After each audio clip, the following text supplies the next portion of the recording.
Hey guys, welcome to The Vibe, covering new trends in fashion and culture in China and around the world every day, Monday through Friday. We start today with the magic number 970 degrees Celsius. It's the temperature needed to melt browns, and it catapulted men from the Stone Age to the Bronze Age.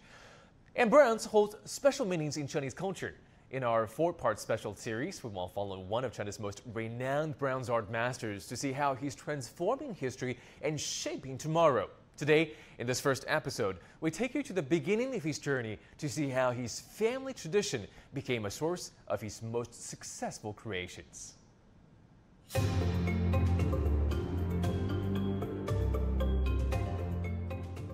Hangzhou, capital of East China's Zhejiang province, boasts the largest number of bronze architectures. People can board a traditional cruise ship on West Lake, or view the exquisite decorations at the Lingying Temple. And the man behind these bronze wonders is veteran artisan Zhu Bingren. Zhu was born in Shaoxing City in Zhejiang province to an artisan family with over a century of tradition. The Zhu family was originally known for its literary traditions. Zhu Bingren, one of the forefathers, was a famous original calligrapher. In 1875, brothers Zhu Bingren and Zhu Yuxiang started their own workshop, selling bronzeware utensils. At the time, the move drew a certain amount of derision, but for Zhu Bingren, the literary tradition is far from lost, but rather embedded in their bronzeware making. 作为工匠来说嘛，它又是有点文化的工匠，和一般工匠还是有点区别。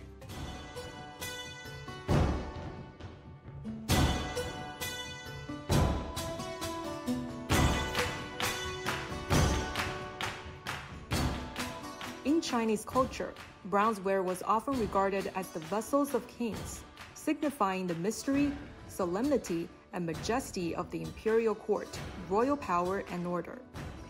We could still get a glimpse of it with pieces like the sword of King Goujian of Yue from the spring and autumn period, and the chime bells from the tomb of Marquis Yi of Zeng from the Warring State period.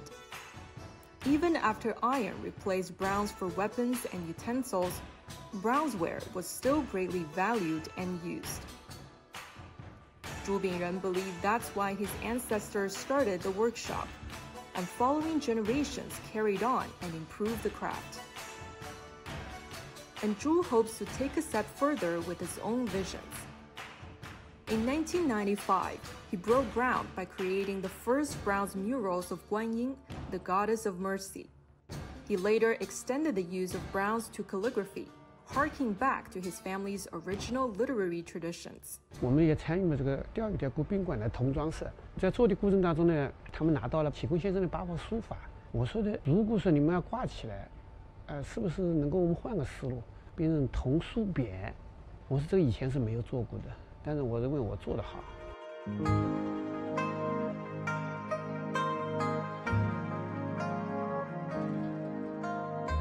For Zhu, the year 1998 was extremely productive. Combining bronze craft with his unique understanding of calligraphy, he transferred the flow of ink on paper to gleaming solid browns, winning critical acclaim from the art community. And the family brand shined more brightly than ever.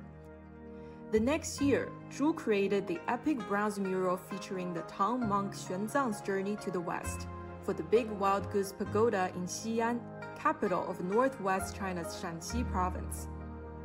Zhu experimented with the percentages of copper.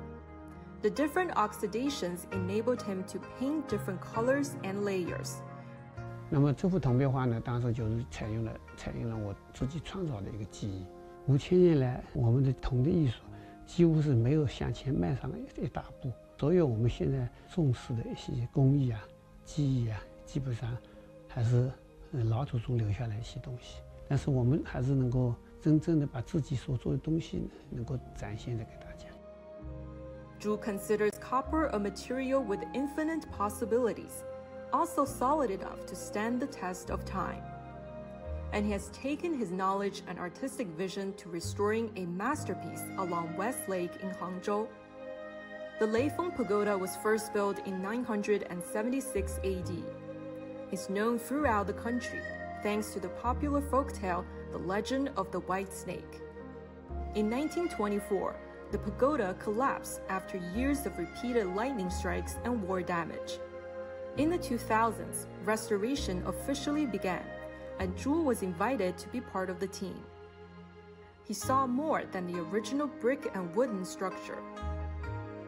By using copper, he wanted to restore Leifeng Pagoda to not just inspire, but endure.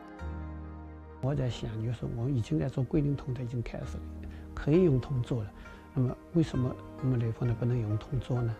是不是？雷锋它如果用铜做的话，它就是在中国的3400多座古塔里面就脱颖而出了。否则的话，它不过是3400%了，没有它自己独特的这种文化能再体现出来。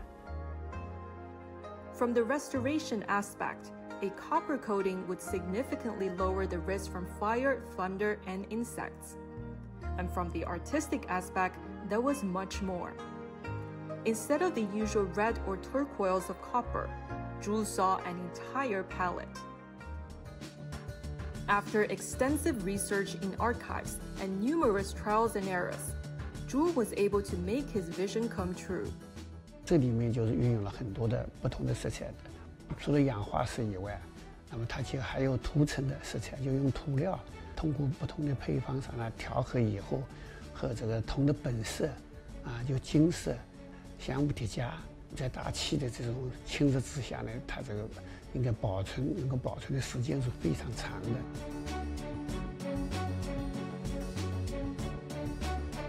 Zhu's colored copper sculpting technique had never been applied in construction and engineering field before. Experts had a lot of questions. Zhu didn't back down. By citing past examples of the use of bronze art in traditional structures, Zhu was finally able to convince the team, and the result was stunning. Zhu went on to create bronze architectural wonders in the following years. He restored other ancient structures, including the Golden Summit on Emei Mountain and Shanghai's Jing'an Temple. For Zhu, bronze can take any shape and present any color he can imagine.